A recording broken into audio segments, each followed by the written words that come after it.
भारत की राजनीति में एक चौंकाने वाली सच्चाई छुपी हुई है। आज हम बात करेंगे उन नेताओं की जो गंभीर अपराधों के आरोपी हैं, फिर भी सत्ता में बैठे हैं। दोस्तों, ये कोई कहानी नहीं है, ये हमारे देश की कड़वी हकीकत है। जब हम अपने नेताओं पर भरोसा करते हैं, तो क्या हमें पता है कि उनमें से कितने गंभीर अपराधों के आरोपी हैं? आंकड़े बताते हैं कि 2024 के लोकसभा चुनाव में जीतने वाले सांसदों में से 46% के खिलाफ आपराधिक मामले दर्ज हैं। ये संख्या साल दर साल बढ़ती ही जा रही है। इससे भी ज्यादा चिंता की बात यह है कि ये ट्रेंड रुकने का नाम नहीं ले रहा। सबसे चिंताजनक बात यह है कि इनमें से 170 सांसदों के खिलाफ गंभीर आरोप हैं। इनमें बलात्कार, हत्या, हत्या की कोशिश, अपहरण और महिलाओं के खिलाफ अपराध शामिल है। ये संख्या 2019 में 159 थी, 2014 में 112 और 2009 में केवल 76 थी। देखिए कैसे ये समस्या लगातार बढ़ रही है। ये ट्रेंड दिखाता है कि हमारी राजनीतिक व्यवस्था में क्रिमिनलाइजेशन बढ़ता ही जा रहा है। अब आते हैं कुछ स्पेसिफिक केसेस पर। कुलदीप सिंह सेंगर का नाम तो आपने सुना ही होगा। ये former BJP MLA Unnao rape case में कन्विक्टेड है। इसे rape, murder, attempt to murder, criminal conspiracy और क्रिमिनल इंटिमिडेशन के लिए दोषी ठहराया गया था। हैरानी की बात यह है कि दिसंबर 2025 में दिल्ली हाई कोर्ट ने इसकी सेंटेंस सस्पेंड कर दी थी। हालांकि बाद में सुप्रीम कोर्ट ने इस ऑर्डर को रोक दिया। इस केस ने पूरे देश को हिला दिया था और दिखाया था कि पावर का मिसयूज कैसे किया जाता है। पप्पू यादव का केस भी कम दिलचस्प नहीं है। ये बिहार से लोकसभा मेंबर है और इसके खिलाफ 41 पेंडिंग केसेस हैं। 2008 में इसे मर्डर के लिए लाइफ सेंटेंस मिली थी, लेकिन 2013 में एक्विट हो गया। 2021 में 32 साल पुराने किडनैपिंग केस में फिर गिरफ्तार हुआ। इसकी कहानी दिखाती है कि कैसे लीगल लूपहोल्स का फायदा उठाकर क्रिमिनल्स पॉलिटिक्स में एक्टिव रह सकते हैं। अनंत सिंह, जो बिहार से 4 टाइम्स एमएलए रह चुका है, इसके खिलाफ 38 से ज्यादा क्रिमिनल केसेस हैं। इनमें 7 मर्डर्स, 11 अटेम्प्ट्स टू मर्डर और 4 किडनैपिंग शामिल हैं। फिर भी ये इलेक्टेड रिप्रेजेंटेटिव बना रहा।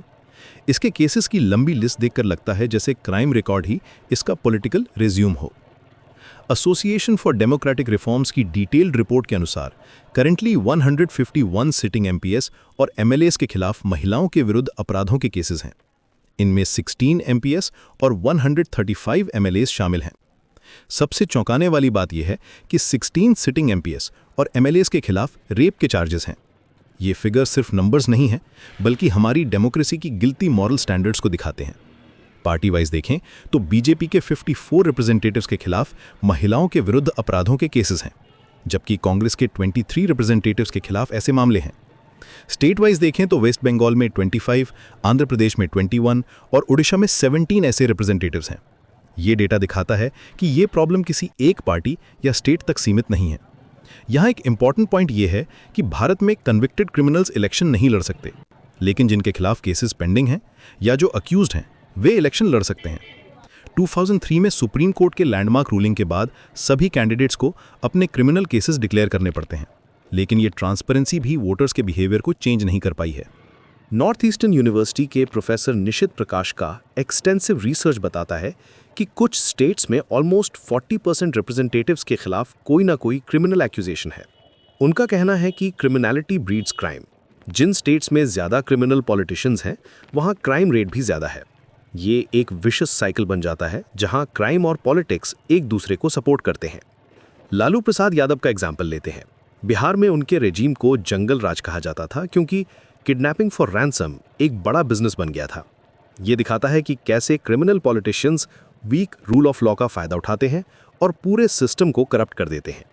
सबसे दुखद बात यह है कि क्रिमिनल बैकग्राउंड वाले कैंडिडेट्स के जीतने की चांसेस 15.3% है, जो नॉर्मल कैंडिडेट्स से कहीं ज्यादा है।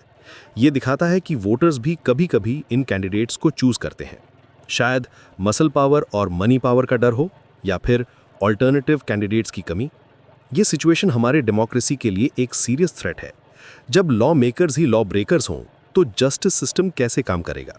सुप्रीम कोर्ट ने फरवरी 2020 में पॉलिटिकल पार्टी से कहा था कि वे क्रिमिनल बैकग्राउंड वाले कैंडिडेट्स को टिकट देने के सूटेबल रीजंस बताएं, लेकिन अभी तक इसका कोई कॉन्क्रीट रिजल्ट नजर नहीं आया है। आज जरूरत है फास्ट ट्रैक कोर्ट्स की, जो इन पेंडिंग केसेस को जल्दी निपटाएं। साथ ही वोटर्स को भी अवेयर होना होगा और क्लीन कैंडिडेट्स को वोट देना होगा।